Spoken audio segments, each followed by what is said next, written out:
Hi, I'm Jeff Bailey. Welcome back to Thrive in 5. I'm here with my wife, Lori, and today we're going to introduce another shape to help inspire movement in your low back and your hips. But first, a quick review of what we did last time. You're going to sit against the wall. Got to have wall space. Remember, it's a key thing. Do you want the bolster? If it's helpful, you pull the bolster in underneath you. You're a few inches away from the wall. See, I'm trying to keep this really simple because it's a simple approach to the complexities of the body that work. The bolster helps for anyone who has a little trouble getting past a tipping point. The bolster is helpful. But remember, with and without is fine. The variety is good. All right, you're sitting against the wall. You're letting your knees relax. The heels are 2 hands away. All right, I'm going to just have you look here for a moment. Remember the curvature of the spine and how these spinous processes, these big bones, sort of protrude when there's ample flexion. All right, now here's a little measurement. I want you to be very kind in your approach with this. Use your abs, use your hands, and slowly unpeel your spine off the wall. You come into the curve, you come in to the shape, and may only be right here. yeah, and Lori just came up a little bit. You may not be as far forward as Lori because the shape includes both flexion of the spine and flexion of the hips. We're getting to that. Now, what I want you to do is reach back with one hand. Can you reach back and feel your low back? Do you feel those bones protruding? Can you feel them into your hands? Or do you feel two big muscles coming down each side, creating kind of a ditch in the middle? And if you feel that ditch in the middle, then okay, here's exactly why we need to bring some movement into that part of your body. Whether you're on the bolster or sitting on the floor, press your feet against the floor. Press your feet and roll a little bit onto the back of the sit bones. Yep, you're going to keep your torso relaxed, your arms and hands supportive. This little movement, while you will feel it through your hips, is encouraging deep flexion of your low back. Can you feel some stiffness there? That's great. The stiffness is the sign, it's the sensation that comes telling you you're right on track. No need for judgment. We can celebrate that. Now relax. Push. Yep. Now drop down and slowly raise up. All right. Hope this just makes simple sense to you. Now, the new shape. We're going to cross the right leg in front of the left. The left shin parallel to the end of the mat. Now, here's how most yoga pictures that you see, and most people, when you tell them to come into Sukhasana, that's the name of the shape, they pull the heels in close because it's elegant and very doable because it simulates the way we sit in chairs.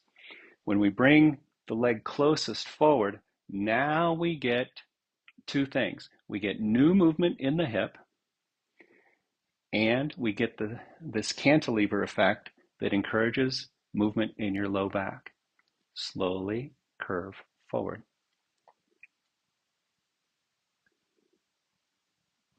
Notice there's nothing about advancing the shape. I will never use a word that says get better at the shape. It's always about using it to glean information, which keeps it safe and effective. What do you feel?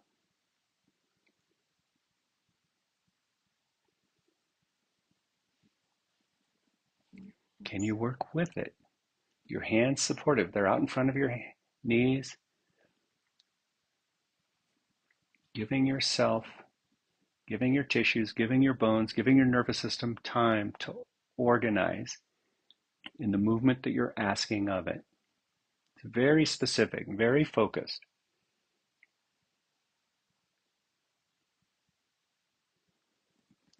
Slowly, slowly raise back up. Come all the way back to the wall, slouching as you go. All right, rest, relax.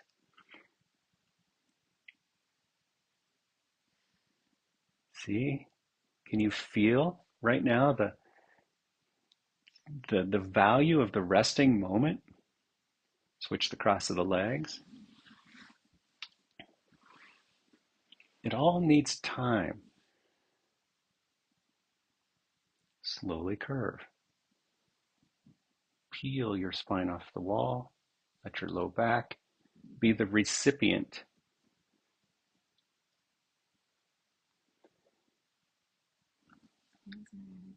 Yeah, your hands may be resting on your knees or your thighs. They may be out on the floor in front of you. Sometimes I'll even put a couple blocks or a second bolster on the floor in front of the legs to bring the floor closer so that you feel supported. But Lori's demonstrating a nice shape here. The main thing is not to be discouraged by the feedback or the idea that you're not getting the shape good enough.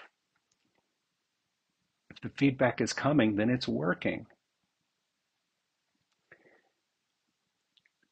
Now, we'll bring the same quality in here that we did in the first shape, and that is pressing the feet into the floor to roll onto the back of your sit bones.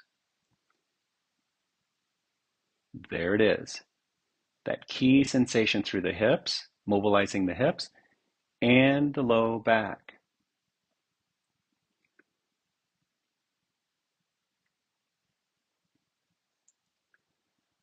Drop down, relax as best you can, and then slowly raise up. Now I say relax, it's a cue, but it doesn't mean you're going to completely be passive in the shape. Some people just, you're not ready for that. So we don't force relaxation any more than we do any other part of the shape.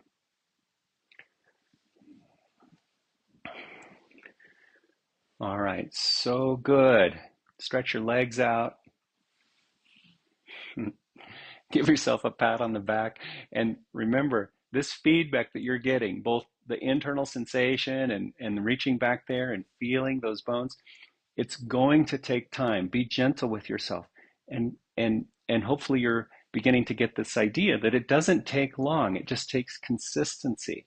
Keep introducing this movement to yourself and it will come. Lori and I both have had this rigidity in our spine, and over honestly about a year, year and a half or so, it starts to mobilize and the results are fantastic. So we reviewed the earlier shape, the Baddha Konasana, the soles of the feet together. We did the crisscross shape. The heels are out away from you. We pressed into the floor a little bit, rolled onto the back of the sit bones to encourage the movement into the low back. Can you feel the importance of that and how helpful that is at the level of the bones and the tissues and the muscles and everything? It all releases together. All right, stay tuned. Keep an eye on your inbox. We got more coming. Thank you so much for joining us. Namaste.